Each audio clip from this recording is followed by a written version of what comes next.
Hello students, कैसे हैं आप सब? सब बढ़िया है। तो मुझे लगता है कि आप सब बहुत अच्छे हैं और मैं तो बहुत अच्छा रहता हूँ, है ना। तो आप लोग खूब पढ़िए, ठीक है ना। तो आज के हम लोग इस क्लास में हम लोग 10th क्लास मैथमेटिक्स पढ़ रहे हैं, जिसमें चैप्टर का क्या नाम है हम लोग का, वृत्तों से संबंधित क्षेत्रफल। जिसमें हमने प्रीवियस वीडियो में हमने देखा, इसमें हम लोग क्या निकालते थे, त्रिज्याखंड का क्षेत्रफल।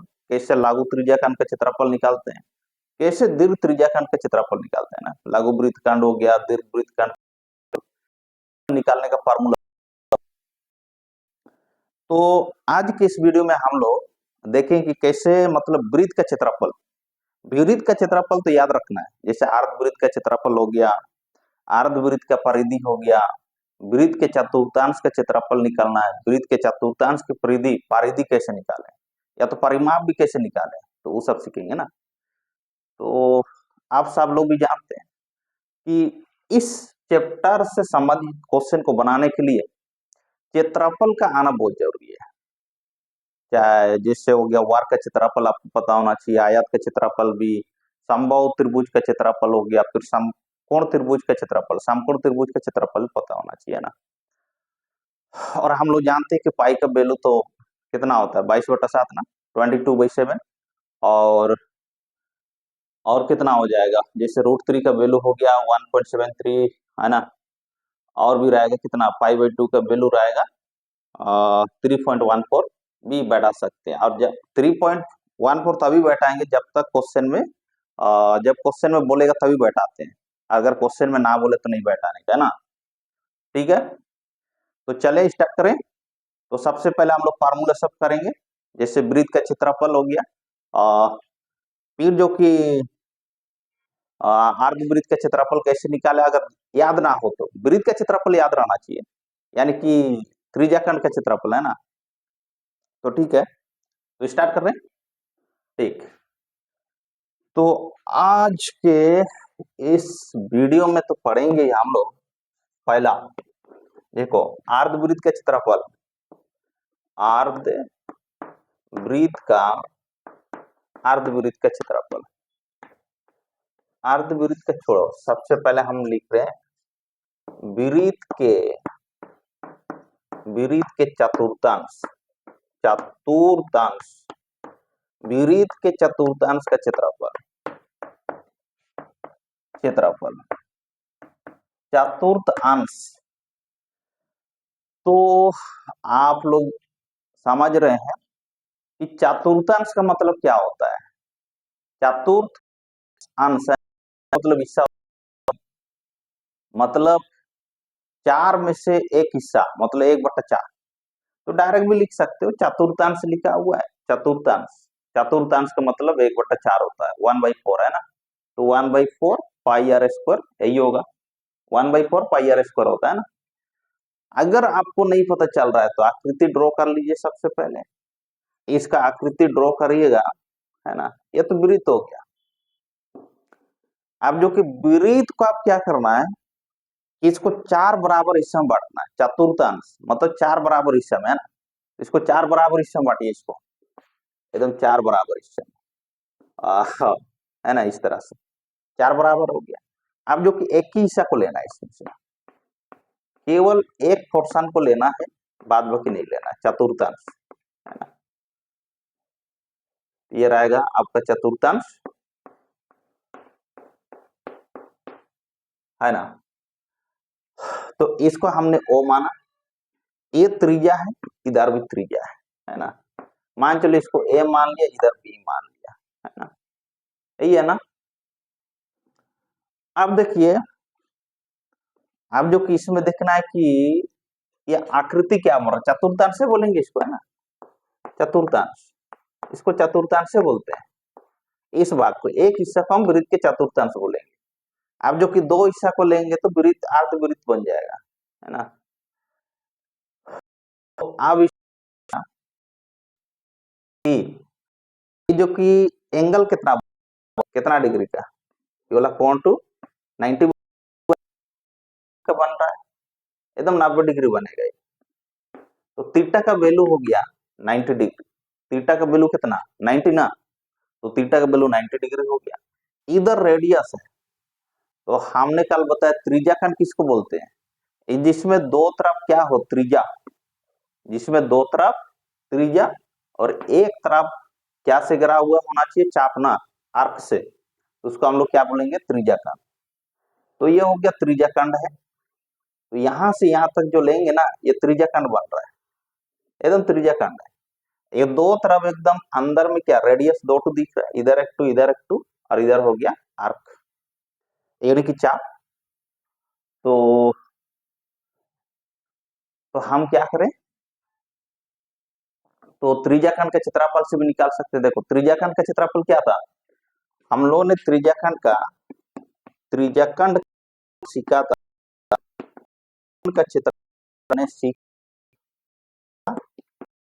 बटा 360 डिग्री इंटू 5r² ऐसी का ना। अगर हम इस फार्मूला में बैठा दें तो भी निकल जाएगा, इंटू 5r² है ना। अब देखो थीटा का वैल्यू कितना 90 डिग्री दिख रहा है या 360 डिग्री दिख रहा है, मल्टीप्लाई लिखने का है, को कैंसिल कर सकते हैं ना। और यहाँ हो गया 9 चौके पर एक बचा, इसका हो गया 1/4 πr²। हो गया, इतना क्लियर है। एक तो ये वृत्त के चतुर्थांश का क्षेत्रफल है, वृत्त के चतुर्थांश का क्षेत्रफल 1/4 πr²। आप डायरेक्ट भी लिख सकते हैं, चतुर्थांश लिखा हुआ मतलब 1/4, वृत्त का क्षेत्रफल लिखा हुआ है तो πr², 1/4 πr²। समझा, क्लियर है ना। यानी कि चतुर्थांश है क्या चीज, मतलब एक प्रकार का वो भी त्रिज्याखंड है ना, यही समझा रहे हैं हम, ये एक प्रकार का त्रिज्याखंड है। तो इसको छोड़िए आप। अब जो कि वृत्त के चतुर्थांश का परिधि है ना, वृत्त के चतुर्थांश की परिधि क्या होगा, तो ठीक है। दूसरा में वृत्त के चतुर्थांश, वृत्त के चतुर्थांश परिधि, वैसे तो डायरेक्ट लिख सकते हो 1/4 मल्टीप्लाई 2πr है ना, और काटेंगे तो वहां से आ जाएगा πr/2 है ना। तो देखना, आप जो कि परिधि किसको बोलते हैं, वृत्त की परिधि इसको बोलेंगे, यही ना, वृत्त की परिधि यही है। तो यहां से यहां तक का आपको निकालना है, इसी को बोलेंगे वृत्त के चतुर्थांश की परिधि, यहां से यहां तक, इसको बोलेंगे हम वृत्त के चतुर्थांश की परिधि बोलते हैं। क्लियर है ना। तो यानी कि चाप है, सिंपल सी बात है, इसको हम चाप बोलते हैं। यहां से यहां तक इसको क्या बोलेंगे, चाप। तो हमने कल ही बताया था चाप का फॉर्मूला क्या था, theta by 360 degree multiply 2πr, वृत्त की परिधि है ना। तो इसको हम बैठा भी सकते हैं, यहाँ पे क्या लिख सकते हैं हम, चलिए इधर बैठा रहे हैं, theta by 360 degree multiply 2πr, या परिधि लिखा हुआ तो 2πr हो जाएगा, परिधि है ना। वृत्त की परिधि क्या होता है 2πr, यहाँ जैसे क्षेत्रफल दिया था तो इसमें πr² हो गया, थीटा बाई 360 डिग्री होगा है ना, वो हमेशा रहता है। तो थीटा का वैल्यू कितना 90 डिग्री बैठा, 360 डिग्री हो गया, मल्टीप्लाई हो गया 2πr, काटो इसको, 0 0 काट गया, 9 चौके 36, 2 से फिर काटेंगे तो 1/2 πr, ये इसको हम लिख सकते हैं सिंपल πr/2, ये रहेगा तुम्हारा वृत्त की परिधि। तो इसको हम लोग क्या बोलेंगे, वृत्त की परिधि ना। क्लियर है इतना, है ना। अब ठीक है इतना। अब देखो परिमाप कैसे निकाले इसका, तो कभी कोई पूछता है, मतलब 1 नंबर के लिए आता है, इस सब में ऑप्शन वाला में आ जाता है। तो ठीक है,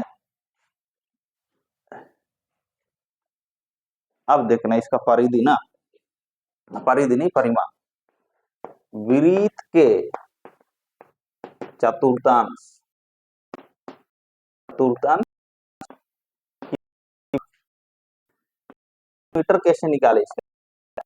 अब देखो इसका हिस्सा क्या निकला आपका, यहां से आता है अभी निकाले, परिधि चतुर्थांश की परिधि क्या था πr/2 है ना। अब देखिए कि हमको परिमाप, सबसे पहली बात तो है ना।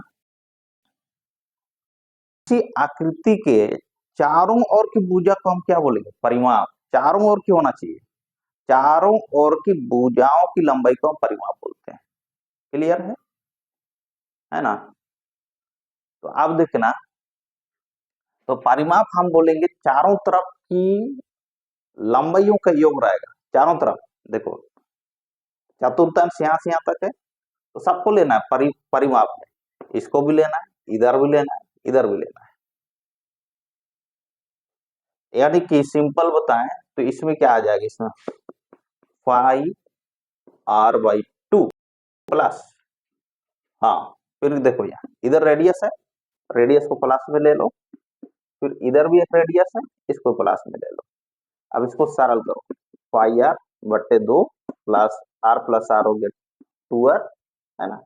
या नीचे कुछ नहीं, एक है, मतलब एलसीएम नीचे आएगा, 2 एकम 2 ही आएगा। इसको क्रॉस कर दो, कितना, इसको भी करो, 5r प्लस 2 दूनी 4 r, है ना।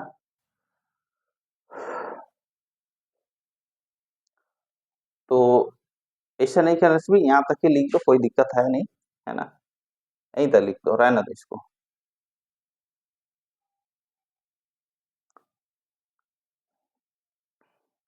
और चाहो तो कॉमन भी ले सकते थे हम, यहाँ से कॉमन ले लें, यानी 5/2 बचेगा प्लस 2 बचेगा, है ना। यही रहेगा तुम्हारा विरुद्ध के चतुर्थांश का परिमाप। विरुद्ध के चतुर्थांश का परिमाप रहेगा, समझ रहे हैं, क्लियर है इतना। ओके, तो आगे चलें। ठीक, अब देखिए अर्धवृत्त पर, अर्धवृत्त, है ना। हम अर्धवृत्त की क्षेत्रफल निकालेंगे, अर्धवृत्त की परिमाप निकालेंगे, अर्धवृत्त की परिधि भी निकालेंगे, है ना। ये तीनों, इस तीन एकदम तीनों ही रहेगा, इससे एकदम तीनों में से कोई ना कोई, मतलब जैसे परिमाप हो गया, परिधि हो गया, क्षेत्रफल, कुछ भी पूछ सकता है इसमें। अब देखना, आ, हमने ठीक है, नंबर कुछ भी लगा दो, कोई अर्धवृत्त, अर्धवृत्त, अर्धवृत्त का क्षेत्रफल, अर्धवृत्त का क्षेत्रफल बराबर, अर्धवृत्त का क्षेत्रफल ना, अर्धवृत्त का क्षेत्रफल बराबर रहेगा, देखो अर्ध बोल रहा है मतलब 1/2 ही होगा, 1/2 πr² क्षेत्रफल है, सिंपल है ना। तो वृत्त के चतुर्थांश को अब छोड़िए, अब अर्धवृत्त पर चलिए ना, एकदम अर्धवृत्त देखना, एक तो वृत्त खींच लेना, अर्धवृत्त इस तरह से होगा, है ना। एकदम पूरा हिस्सा लेंगे, ये वाला हिस्सा अर्धवृत्त,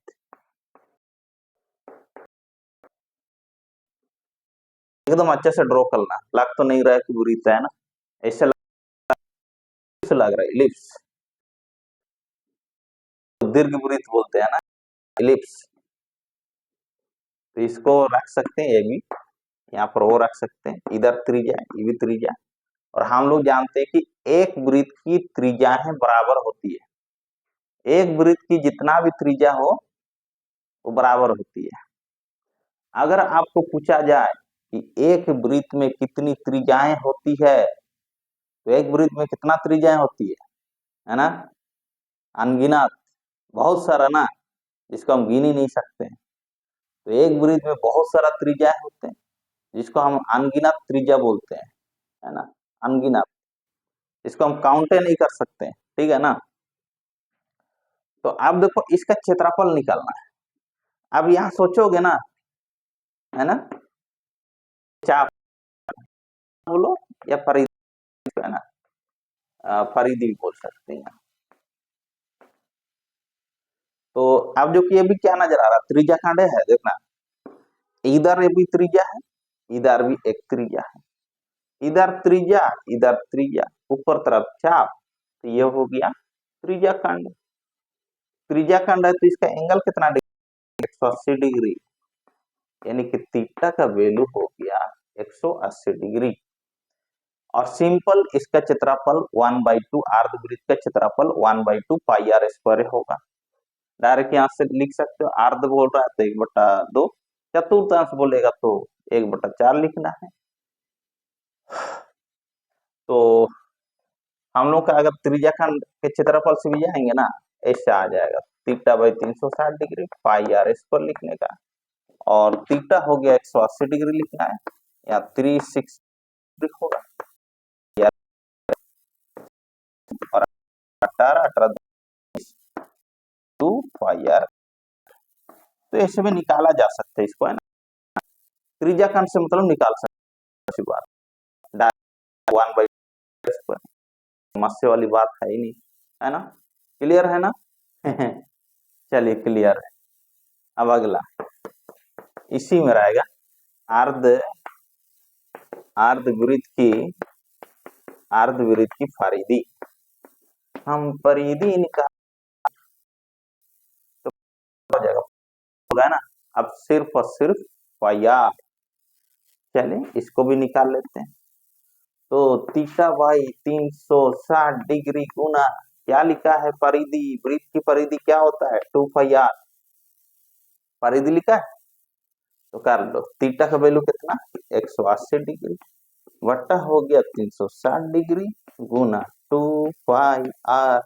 डिग्री डिग्री गयो, 18 कम 18, 18 दूनी 36, ये भी 2 कट गया तो बचा क्या, पाई आर बचेगा। तो अर्धवृत्त की परिधि क्या हो गया, पाई आर।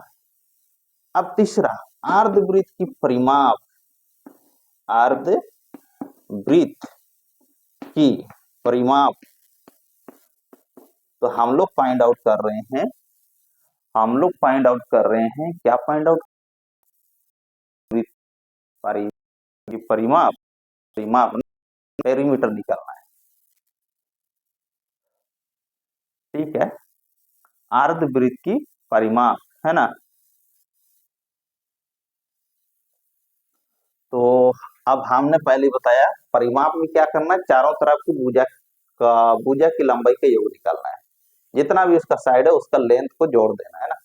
जैसे यहाँ पर एक रेडियस दिख रहा है, यहाँ भी एक रेडियस दिख रहा है, आर प्लस आर हम लिख सकते हैं, और प्लस हो गया, इधर एक टू लेंथ दिख रहा है, यहाँ से यहाँ तक क्या दिख रहा है उसका लेंथ, पाई आर। अर्धवृत्त की परिधि, इसको बोलेंगे r plus r, 2 pi r नहीं होगा, आर प्लस आर 2 आर होगा, इधर हो गया पाई आर। बस यहीं तक लिख सकते हैं, ऐसे भी होता है, नहीं तो कहीं की कोमान भी ले लेगा, इसको कोमान निकाल लो, पाई बच रहा है और इधर भी 2 बच रहा है ना, ऐसे भी हो सकता है। तो ये हो गया हम लोग का, है ना।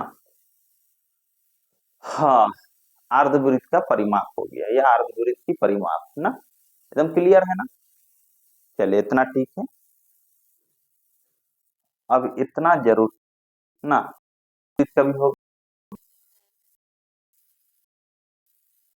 आपके 3 लेना है, 3 है ना, अगर इस क्या करें, आप इससे में, तो थीटा का वैल्यू कितना हो जाएगा, है ना, 270 डिग्री।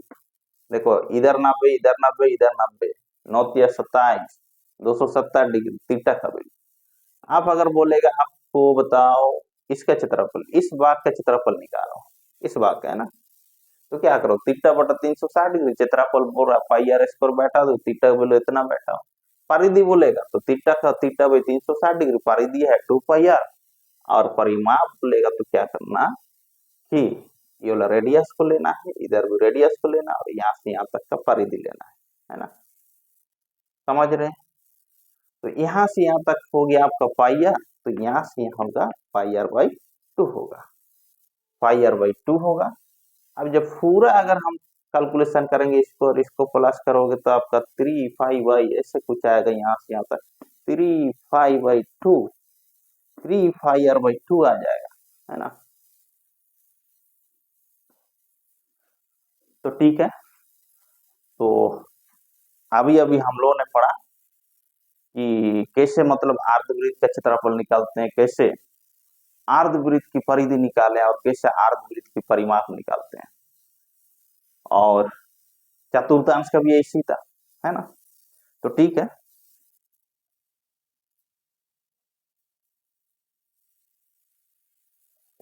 तो मिटा दे रहे हैं ना, तो मिटा दिया हमने।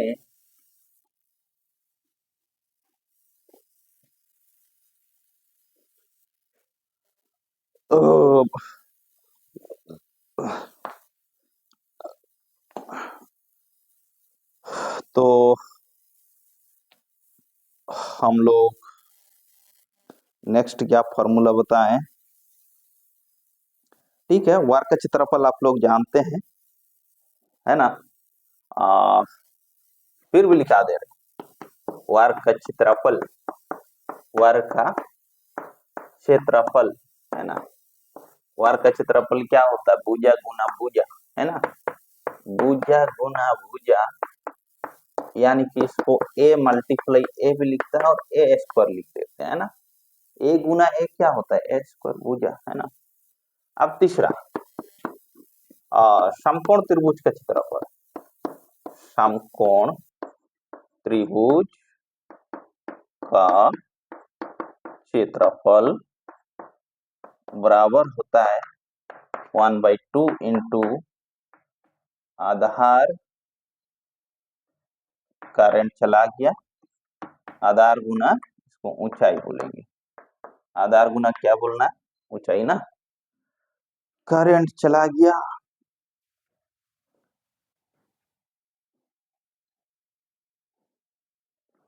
बड़ा मुश्किल है।